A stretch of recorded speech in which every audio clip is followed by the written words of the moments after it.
Cake തേച്ച സമയത്തും video upload ചെയ്ത സമയത്തും ഒരിക്കലും പോലും ഞാൻ വിചാരിച്ചില്ല it's going to be the church of Kerala. അതാണ് ലോകം. നമ്മൾ മനസ്സിൽ പോലും കരുതാത്ത ചില ശവങ്ങളായിരിക്കും ചിലപ്പോ നമ്മുടെ ശത്രുക്കൾ. അതിനെ പറ്റി ഒന്ന് ജസ്റ്റ് ക്ലാരിറ്റി തരാനൊന്നല്ല, ബട്ട് ഒന്ന് ജസ്റ്റ് സംസാരിച്ച കൊള്ളാന്നുണ്ട്. തീർച്ചയായിട്ടും കാണാം. ജോഷേട്ടന്റെ മുഖത്ത് ഞാൻ കേക്ക് തേച്ചത് എനിക്ക് റിഗ്രറ്റ് ഉണ്ടോ ചോദിച്ചാൽ 0 റിഗ്രറ്റ് ആണ്. ഇതിപ്പോ സത്യത്തിൽ എന്താ സംഭവിച്ചത് എനിക്ക് അങ്ങോട്ട് ക്ലിയർ ആയില്ല. എന്റെ ഭർത്താവിന്റെ മുഖത്തായിരുന്നുവെങ്കിൽ പിന്നീട് ഒരു ദിവസം കേക്ക് കഴിക്കാൻ ആ വ്യക്തി ഉണ്ടാകില്ല. നോറയ്ക്കെതിരെ ദിയ കൃഷ്ണ. അമ്മൂമ്മ അല്ലേ, നല്ല ബെസ്റ്റ് മോളാ. ഇതിന്റെ ഒരു വിത്ത് കിട്ടോ? ഞങ്ങളുടെ ഈ സൈസ് ഇല്ല. അതായത് കുള്ളനാണെന്നും പറഞ്ഞുകൊണ്ട് ഒരു ലൈം ലൈറ്റിൽ നിൽക്കുന്ന രാജകുമാരിയാണല്ലോ, അപ്പൊ എന്ത് തോന്നിയാസം കാണിക്കും, ആരെ വേണമെങ്കിലും ബോഡി ഷെയിം ചെയ്യാൻ പബ്ലിക്കായിട്ടൊന്നും ഒരു പ്രശ്നമില്ല. ഡോക്ടർമാര് പറഞ്ഞ അസുഖത്തിന്റെ പേര് കൺസൈസ്റ്റോളജി. ഇതിന് മരുന്ന് കണ്ടുപിടിച്ചിട്ടില്ല.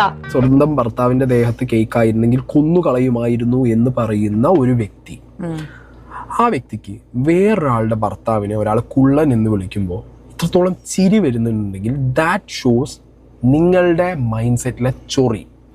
എനിക്കത് ചെയ്യാനുള്ള ഒരു ഫ്രീഡം ഉള്ള ഒരു പ്ലേസിലാണ് ഞാനത് ചെയ്തത്. ഓക്കെ, അത് ആദ്യം നിങ്ങൾ മനസ്സിലാക്കണം. ഒരു കുത്തിത്തിരിപ്പുണ്ടാക്കിയപ്പോ എന്തൊരാശ്വാസം. ഓരോരോ പട്ടിത്തീട്ടങ്ങളെ ഇന്നിപ്പോ ഇട്ട ഞാൻ ഈ ഡ്രസ്സ് ഇഷ്ടപ്പെടുന്നവരും ഇഷ്ടപ്പെടാത്ത ആളുകളും ഉണ്ടാവും. ഞാൻ ചെയ്യുന്ന എല്ലാ പ്രവൃത്തിയും എല്ലാവർക്കും ഇഷ്ടപ്പെടാമെന്നില്ല. വേറെന്തോ പറയാൻ വന്നാണ് ഞാൻ പെട്ടെന്ന് മറന്നുപോയി. വേണ്ടായിരുന്നു. ഓർക്കുന്ന കുറച്ച് കാര്യങ്ങളിൽ ഒരു കാര്യമായിരിക്കും ഇത്. That is definitely yes. ഞാൻ അന്ന് തേച്ചത് അതെന്തായാലും ഓർത്തിരിക്കണം. എന്തിനാണ് വഴി കൂടെ പോണ വയ്യാവലിയായിരുന്നു വാങ്ങണത്? അയ്യോ, അതിപ്പോ പുതിയതൊന്നും അല്ലല്ലോ, ഇവന്റെ സ്ഥിരം പരിപാടിയല്ലേ. കൃഷ്ണ, ഞാൻ ഈ ഒരു ടോപ്പിക് പറയണ്ടെന്നും ഞാൻ വിചാരിച്ചതാണ്. ബട്ട് എഗെയിൻ സ്റ്റോറിയിൽ ഞാൻ ഇങ്ങനെ ഒരു ഡിസ്കഷന്റെ കാര്യം കണ്ടപ്പോ ഐ വാസ് ലൈക്ക് വൈ.